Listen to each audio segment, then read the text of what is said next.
മുൻ മുഖ്യമന്ത്രി പിണറായി വിജയന്റെ ഗൺമാൻമാർക്കെതിരായ അന്വേഷണത്തിന് SIT രൂപീകരിച്ചു. Alappuzha crime branch SP Shoukath Ali case അന്വേഷിക്കും. റിപ്പോർട്ട് 15 ദിവസത്തിനകം. ധനസ്ഥിതിയിൽ ധവളപത്രം പുറത്തിറക്കാൻ സർക്കാർ. KM ചന്ദ്രശേഖരന്റെ അധ്യക്ഷതയിൽ വിദഗ്ധ സമിതി. 10 വർഷമായി അടച്ചിട്ടിരുന്ന സെക്രട്ടേറിയറ്റിലെ സമരഗേറ്റ് തുറന്നു. മന്ത്രിമാരുടെ ഔദ്യോഗിക വസതികളിൽ തീരുമാനമായി. ഈ മാസത്തെ ക്ഷേമ പെൻഷൻ വിതരണം 25 മുതൽ. VD സതീശൻ മന്ത്രിസഭയുടെ വകുപ്പ് വിഭജനം നീളുന്നു. ഫിഷറീസ് വേണമെന്ന ലീഗ്, നൽകില്ലെന്ന് കോൺഗ്രസ്. എക്സൈസ് മാത്രം നൽകിയതിൽ M ലിജുവിനും അതൃപ്തി. കൃഷിവകുപ്പ് വേണ്ടെന്ന് T സിദ്ദിഖ്. വിദ്യാഭ്യാസ ന്യൂനപക്ഷ വകുപ്പുകൾ കോൺഗ്രസ് ഏറ്റെടുക്കണമെന്ന് കത്തോലിക്ക കോൺഗ്രസ്.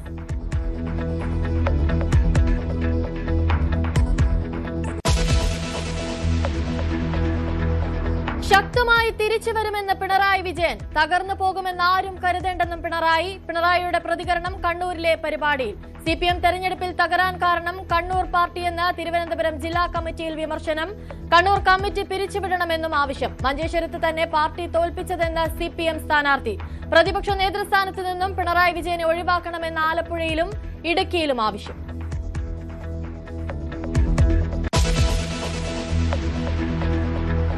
മന്ത്രി KM ഷാജി അപകീർത്തിപ്പെടുത്തുന്ന വാട്സ്ആപ്പ് പോസ്റ്റ് പങ്കുവച്ച പോലീസുകാരൻ. ഷാജി ഉറക്കത്തിൽ പോലും മതം എന്ന് പറയുന്ന ആളെന്ന കുറിപ്പ് വന്നത് പോലീസ് ഫ്രണ്ട്സ് എന്ന ഗ്രൂപ്പിൽ.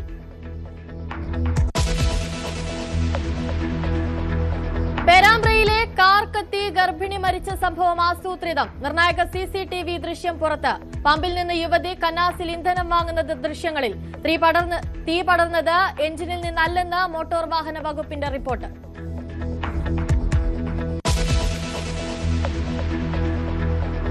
മനുഷ്യജീവന് ഭീഷണിയായ നായ്ക്കളെ കൊല്ലണമെന്ന് സുപ്രീം കോടതി. തെരുവ് നായ്ക്കളെ നീക്കണം. മൃഗസ്നേഹികളുടെ അപേക്ഷ തള്ളി. തെരുവ് നായശല്യം രൂക്ഷമാക്കിയത് സംസ്ഥാന സർക്കാരുകളുടെ നിസ്സംഗതയെന്നും കോടതിയുടെ വിമർശനം.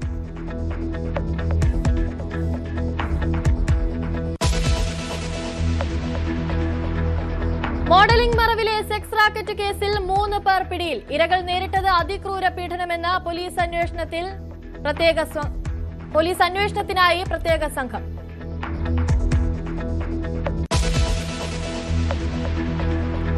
സംസ്ഥാനത്ത് മഴ കനക്കും. ഇന്ന് 9 ജില്ലകളിൽ യെല്ലോ അലർട്ട്. ശക്തമായ കാറ്റിനും സാധ്യത.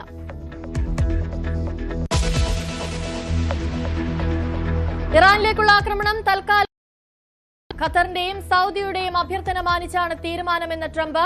ഇറാന് മേലുള്ള ഉപരോധം അമേരിക്ക നീക്കിയേക്കും. യുദ്ധത്തിലെ നഷ്ടപരിഹാര ആവശ്യത്തിൽ നിന്ന് ഇറാനും പിൻവാങ്ങിയേക്കും.